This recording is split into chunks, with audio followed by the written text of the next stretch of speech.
YouTube channel में सभी का वेलकम। आज हम ऊर्जा से संबंधित उस प्रैक्टिस को लेकर आए हैं। जैसा कि पिछले दिनों हमने कार्य और संवेग और शक्ति पर कुछ प्रैक्टिस की थी, उसी श्रृंखला को आगे करते हुए अब हम शुरू करते हैं गतिज ऊर्जा और संवेग और गति ऊर्जा के बीच संबंध को लेकर। हमने इस पर शायद पिछली बार एक दो सवाल कराया भी था आपको प्रैक्टिस में। आज कुछ और सवाल हैं। सवाल ये है पहला आज का कि विराम अवस्था में 8 किलोग्राम द्रव्यमान की विराम अवस्था में रखी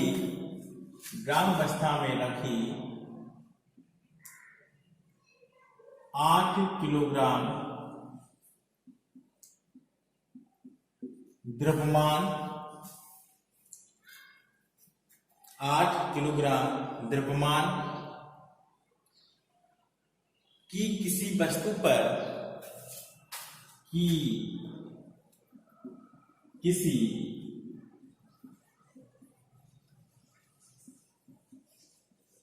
वस्तु पर 16 न्यूटन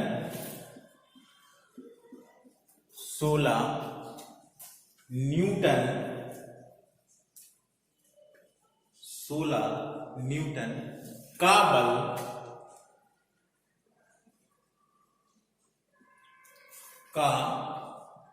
बल लगाया जाता है।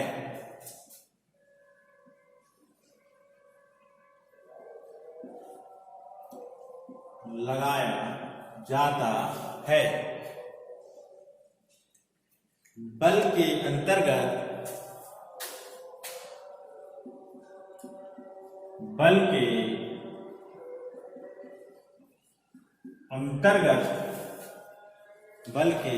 अंतर्गत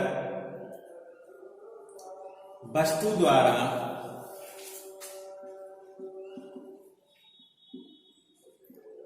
वस्तु द्वारा 5 सेकंड में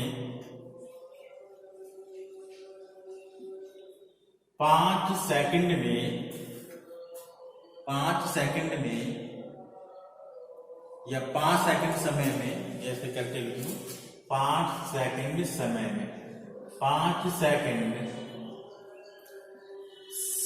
में प्राप्त गतिज ऊर्जा की गणना कीजिए। प्राप्त समय में प्राप्त गतिज ऊर्जा की गणना कीजिए। ये है आज का सवाल। देखिए सॉल्यूशन करते हैं इसको। क्या है ये कहना, विराम अवस्था में रखी 8 किलोग्राम यानी m बराबर जो है वो 8 किलोग्राम है कि किसी वस्तु पर F हमारा जो लगता है वो कितना लगता है, 16 न्यूटन का बल लगाया जाता है। तो बल के अंदर वस्तु द्वारा 5 सेकंड में यानी t सवाल कितना 5 सेकंड में प्राप्त गतिज ऊर्जा की गणना कीजिए। यानी हमें किसका मान निकालना है कि यहाँ पर क्या करना है, फाइंड आउट करना है। अच्छा, k बराबर हम जानते हैं कि k बराबर होता है हमारा 1/2 mv²। k बराबर हमारा होता है वो क्या होता है 1/2 mv²। ठीक, अब m तो है लेकिन हमें यहाँ पर b क्या है, प्राप्त नहीं है। b क्या है, प्राप्त नहीं है। तो पहले हमें क्या निकालना है, यहाँ पर b निकालना पड़ेगा। अब b निकालने के लिए यदि यहाँ पर हम गति की प्रथम समीकरण का यूज करें तो b बराबर होता है u प्लस at। t आपको 5 सेकंड है, a पता चल जाए। अच्छा, विराम अवस्था में है, इसका मतलब ये है कि जो u का मान होगा तो u बराबर क्या होगा, 0 होगा। यहां से हमें b पता चल जाएगा और बी निकालने के लिए एफ बराबर कितना, तो हम जानते हो एफ बराबर किसका होता है एम ए, तो ए बराबर हम क्या लिख सकते हैं F upon M, F upon M. अब एफ कितना है 16 न्यूटन का है, एम कितना है 8 का, 8 दूनी 16 यानी हमें कितना मिल गया 2 मीटर प्रति सेकंड स्क्वायर ए मिल गया।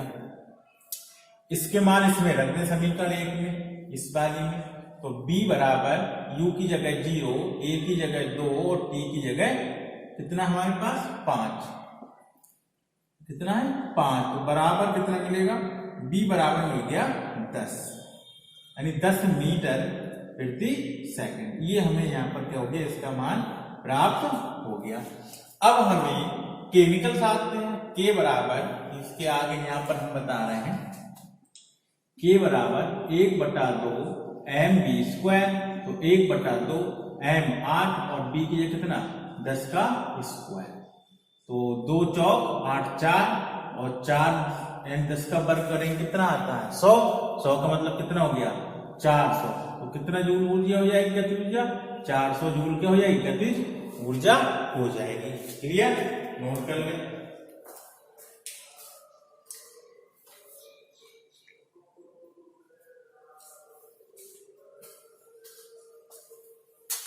क्लियर हुआ, कितनी हो जाएगी 400 जूल हो जाएगी आपकी गतिज ऊर्जा, कितनी जाएगी 400 जूल आपकी क्या हो जाएगी गतिज ऊर्जा हो जाएगी। यही हमें यहाँ पर निकालना था, यानी पूछना था। आज का अगला सवाल देखिए,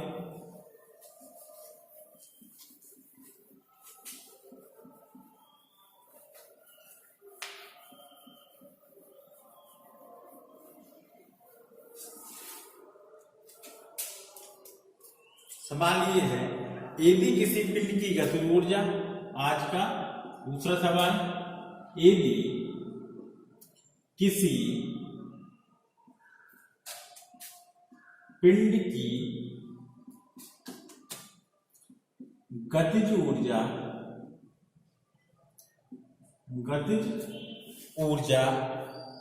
ठीक है 16 गुनी कर दी जाए, 16 गुनी कर दी जाए, ठीक है, तो उसका संवेग, तो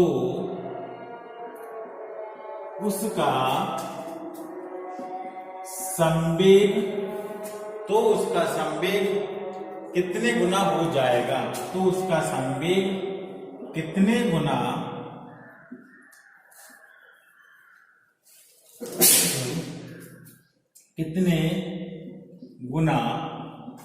हो जाएगा। ठीक है, सॉल्व देख। अब आप जानते हैं कि K प्रोपोर्शनल होता है P स्क्वायर, तो हमें क्या निकालना है, संवेग कितने गुना होगा पूछ रहा है, तो P बराबर हम लिख सकते हैं, ठीक है, √K के। अच्छा, दिया कितना, वो कह रहा है यदि किसी पिंड की गति ऊर्जा 16 गुनी कर दी जाए, इसका मतलब पहले की ऊर्जा कितनी रही होगी, K रही होगी।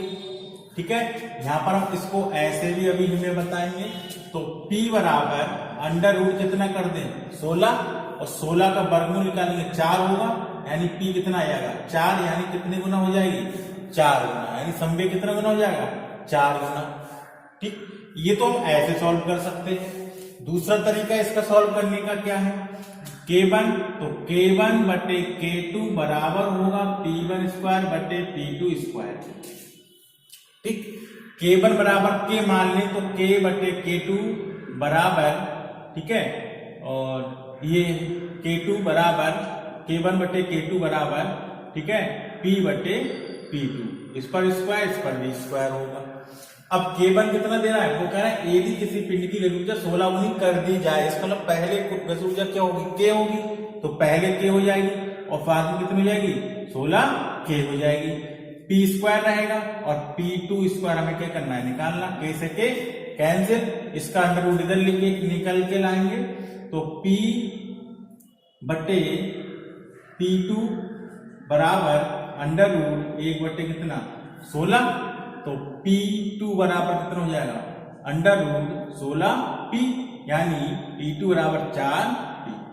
चाहे ऐसे करके निकाल लो जिसमें आपको आता। इसमें आप डायरेक्ट आंसर दे सकते हो, इसमें ये सॉल्व कर रहे हैं आपको आंसर दिया जाएगा। ठीक है, तो ये कितनी गुना हो जाएगी 4 गुना हो जाएगी। ठीक है, ये हमें निकालना था। नोट करिए, समझ में आ गया होगा संभवतः।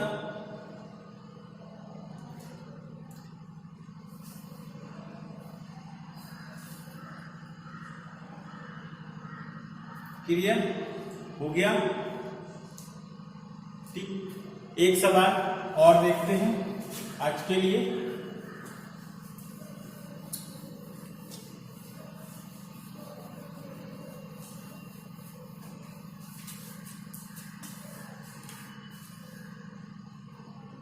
देखिए सवाल, 2 किलोग्राम के एक पिंड की चाल 2 किलोग्राम द्रव्यमान के 2 किलोग्राम द्रव्यमान के एक पिंड की चाल, एक पिंड की चाल 10 मीटर प्रति सेकंड 10 मीटर प्रति सेकंड से बढ़ाकर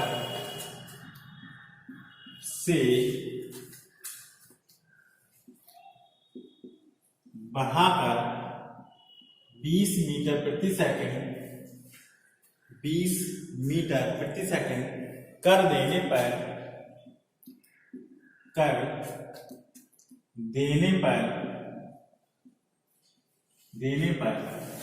पिंड की गति ऊर्जा में परिवर्तन ज्ञात कीजिए। पिंड की गतिज ऊर्जा में परिवर्तन ज्ञात कीजिए। इसको हमें क्या करना है, सॉल्व करना है। m का मान कितना है 2 किलोग्राम, यानी m कितना है 2 kg। पहले V1 कितना था हमारे पास 10 मीटर प्रति सेकंड, और V2 कितना हो गया 20 मीटर प्रति सेकंड। ये तो हुआ। ठीक, अब कह रहे हैं कि पिंड की ऊर्जा में परिवर्तन कितना होगा, परिवर्तन पूछ रहा। तो मान ले कि पहले गतिज ऊर्जा कितनी है K1, तो 1/2 m V1 स्क्वायर ये होगा। तो हम मान लें कि K1 बराबर 1/2 m का मान 2 और V1 कितना 10 का स्क्वायर, यानी 2 से 2 कैंसिल, तो कितना 100, यानी 100 जूल होगा K1 का मान। अब K2 निकाल लें, तो K2 मानी, ठीक है, माना पहले बाद में ऊर्जा कितनी हो गई, बाद में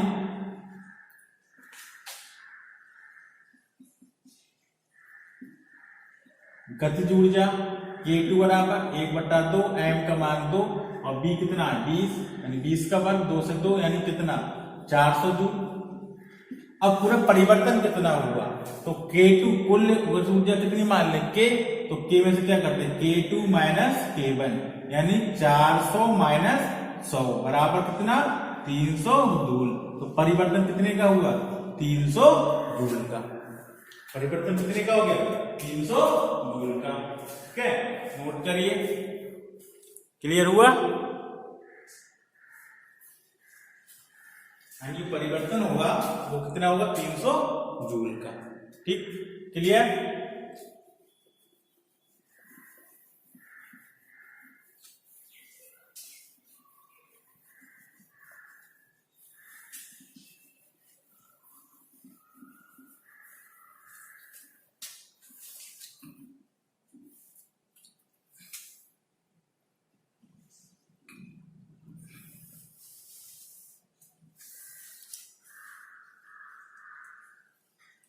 अगला सवाल आज का, 6 किलोग्राम के एक पिंड को 6 किलोग्राम के एक पिंड को 6 किलोग्राम के एक पिंड को 20 न्यूटन के बल से 20 न्यूटन के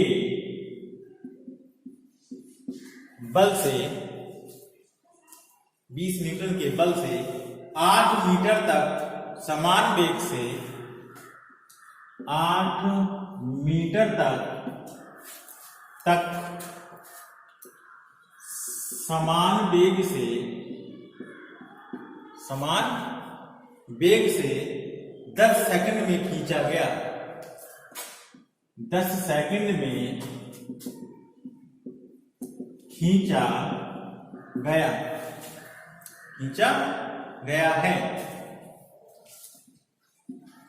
गया है।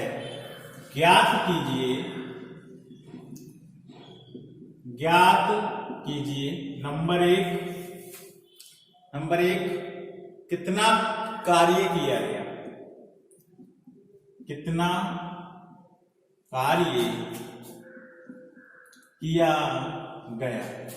नंबर 2 गतिज ऊर्जा कितनी होगी, और नंबर 3 सामर्थ्य कितनी यानी शक्ति। ये चीज हमें क्या करना, फाइंड आउट करना है यानी निकालना है। यानी जितना किया गया कार्य होगा और पिंड की गतिज ऊर्जा कितनी होगी, ठीक है, और कार्य करने की शक्ति। यहां पर यह भी कह सकते हैं कि कार्य करने की शक्ति यानी कार्य करने की शक्ति, ठीक है, और पिंड की गतिज ऊर्जा, ये हमें निकालना है। सॉल्यूशन देखते हैं क्या होगा। m का मान कितना है 6 kg, ठीक। बल कितना न्यूटन का लग रहा है 20 न्यूटन का, ठीक। t कितना दिया है हमें 10 सेकंड, ये तो खींचा जाएगा। पहले तो कार्य पूछ रहा है, तो आप जानते हो W बराबर क्या होता है F इंटू S, ये तो होता है। तो F कितना हमारे पास में 20 न्यूटन का, और S कितना हमारे पास में 8, यानी S कितना होना, विस्थापन कितने का होना हमारे पास में 8 मीटर। तो 8 दूनी 16 यानी 100 कितना 60 जूल। अब बता देखो जितना जूल कार्य होगा, ये तो पहले का निकल आया, जितना जूल कार्य होगा उतनी उसमें क्या हो जाए, किया गया कार्य किसमें बदल जाएगा, ऊर्जा में।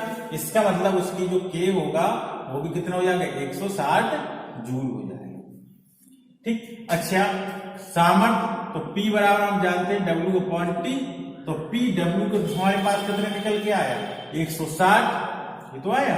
और समय में कितना दिया है 10 सेकंड, तो कितना हो जाएगा 10 0 से 0 यानी 16 वाट, यानी पावर कितनी हो जाएगी आपकी 16 वाट, ठीक। ये थे कुछ आज महत्वपूर्ण आपके लिए सवाल, ठीक है।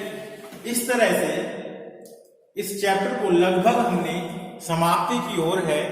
कुछ न्यूमेरिकल सब आज नहीं, अब कल कराएंगे, ठीक है। आज तो हम नहीं, कल कराएंगे इसको। और अंत तक बने रहने के लिए आपके लिए बहुत बहुत धन्यवाद। और एक बात ध्यान रखिए, जितने भी लोग हमारे इस चैनल के साथ जुड़े हुए हों, ठीक है, और जो पहली बार यदि हमारी वीडियो को इसको देख रहा है, क्लास ले रहे हों, तो वो क्या करें, चैनल को सब्सक्राइब कर दें, ठीक, और अपने दोस्तों के साथ भी इसको शेयर कर दें, और वीडियो को लाइक भी कर दिया करो। जो लोग बाद में देख रहे हैं, मानी प्रेजेंट में नहीं समय हो, नहीं देख सकते, तो बाद में देखते हुए आप वीडियो को लाइक कर दें और अपने और दोस्तों के साथ भी इसको शेयर कर दें। इससे हर नोटिफिकेशन क्या होगा, आपके पास पहुंचेगा, ठीक। और हम और भी अच्छी महत्वपूर्ण सवालों को लेकर आपके समक्ष उपस्थित होंगे, ठीक है। अब आज के लिए इतना ही। अब मिलते हैं नेक्स्ट डे, अगले दिन मिलेंगे, तब मुलाकात होगी। जब तक के लिए सभी लोगों का बहुत बहुत धन्यवाद।